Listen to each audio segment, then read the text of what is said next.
नमस्कार दोस्तों, आपका time and trends news channel में बहुत बहुत स्वागत है। भारत को अपने पड़ोसियों से दूर करने की चीन की रणनीति अब साफ हो चुकी है। इसके तहत वो पाकिस्तान, नेपाल या बांग्लादेश को ही नहीं भड़का रहा, बल्कि एक और तरीका भी है जो ज्यादा आसान है। चीन छोटे देशों को आर्थिक मदद देकर उनकी जमीन हड़प रहा है। श्रीलंका भी ऐसा ही देश है। द्वीप देश के हम्बनटोटा बंदरगाह पर चीन लगभग कब्जा कर चुका है और कब्जा करके उसे अपने तरीके से बना भी रहा है। यहाँ तक कि वो कोलंबो पोर्ट सिटी भी बना रहा है, जिस पर श्रीलंका में विवाद छिड़ चुका है। Colombo port city economic commission bill के तहत ये तय हुआ कि चीन श्रीलंका में भारी पैसे लगाएगा। श्रीलंकाई सरकार के मुताबिक इससे देश की अर्थव्यवस्था मजबूत होगी। वही विपक्ष के मुताबिक बिल के चलते देश एक मायने में चीन का गुलाम बन जाएगा।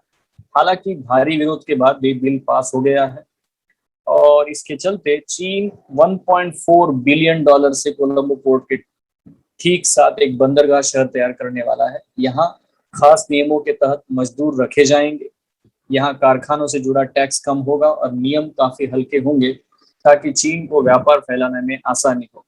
इसी कड़ी में एक बहुत ही बुरी एक और खबर है कि श्रीलंका का जो मुख्य व्यापार है वो है, क्योंकि ये समुद्र से घिरा हुआ है, तो ये यहाँ पे मछलियां पकड़ने का जो कार्यक्रम है वो बहुत तेजी से चलता है और लोग मछलियां बेचते हैं, इंपोर्ट भी करते हैं, एक्सपोर्ट भी करते हैं।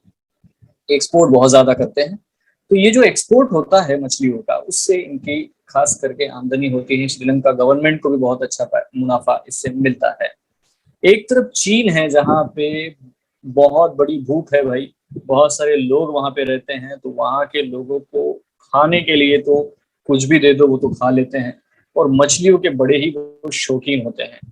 तो चीन और श्रीलंका इन्होंने जो व्यापारिक गठबंधन बनाया है, इससे थिंक टैंक जो है, कुछ लोग सोच रहे हैं, यहाँ पे आप देख सकते हैं, यहाँ आप देख सकते हैं centre of political and foreign affairs, ठीक है।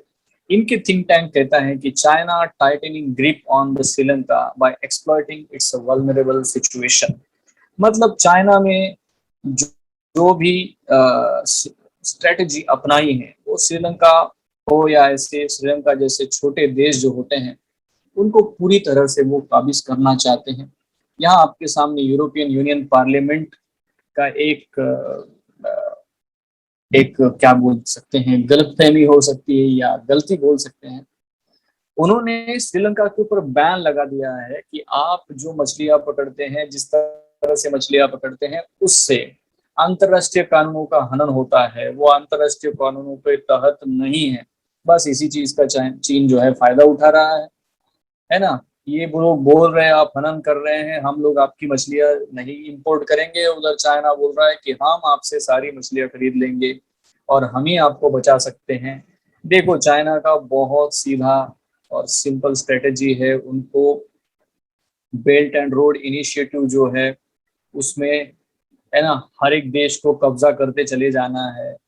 आर्थिक रूप से पूरी तरह से मिलिट्री बेसिस भी बना देने हैं, आर्थिक रूप से भी कब्जा कर लेना है और ये हर जगह पे लोग पहुंच जाते हैं। और इसी के तहत यहाँ पे आपको दिख रहा है कि China Sri Lanka association for trade and economic cooperation, जिसको सी स्लेट कहते हैं, उसको जून 2021 में 15 जून को साइन किया गया है। और बिल्कुल यहाँ यूरोपियन यूनियन बोल भी रहा है कि यार आप लोग जो कर रहे हैं ये गलत है, वो गलत है, और चाइना इसका बिल्कुल पूरी तरह से फायदा उठा रहा है। चाइना और श्रीलंका ये कहते हैं कि देखो हमारे बीच में रिश्ते गहरे हो रहे हैं। चाइना और श्रीलंकन गवर्नमेंट को ये बोल रहा है कि आप हमारे साथ जुड़ोगे तो आपका बहुत फायदा होगा, आपकी इंडस्ट्रीज बूम करेगी, आपके लोगों के पास पैसा ही पैसा होगा। ये सारी जो चीजें हैं, ये भ्रामक जो है सपने जो है वो दिखा रहा है और अपने जाल में उनको फंसाते चला जा रहा है, फंसाते चला जा रहा है। और ये एक तरीका है, आप देख लीजिए पूरी तरह से किस तरह से यूरोपियन यूनियन ने कंप्लीटली मानवाधिकार ये वो कह करके पूरा बढ़िया चांस दे दिया है। अब आप सोचें कि भारत के लिए इसमें क्या है, क्या नफा या नुकसान है। चीन जिस तरह से भारतीय समुद्र में दखल बढ़ा रहा है वो भारत के व्यापार और सैन्य पहलू से भी खतरनाक हो सकता है। इसके अलावा अच्छा पड़ोसी होने के नाते भी भारत के विदेश मंत्रालय ने कई बार सीधे और बहुत बार घुमा फिराकर श्रीलंका को चीन को लेकर चेतावनी दी है। हमने उनको सतर्क किया। हालांकि अब कर्ज के बोझ में दबा है, मजबूर है। श्रीलंका के पास फिलहाल चीन को अपने यहाँ घुसने देने का अलावा कोई रास्ता नहीं दिख रहा। अब यूरोपियन यूनियन है या अमेरिका है, ये लोग भी बड़ी चिंता कर रहे हैं कि अगर चाइना वहां पे 5-10 साल में सेट हो जाएगा पूरी तरह से, तो वहां पे वो अपना मिलिट्री बेस भी बना लेगा और उसका पूरी तरह से नियंत्रण आ जाएगा। और भारत को तो घेर ही रहा है, वो अलग बात है। तो आप कमेंट सेक्शन में लिख सकते हैं कि भारत ने क्या क्या कार्रवाई करनी चाहिए या क्या कदम उठाने चाहिए तत्काल, जिससे इन सब चीजों को रोका जा सकता है। आप अपना कमेंट यहाँ पे देख सकते हैं।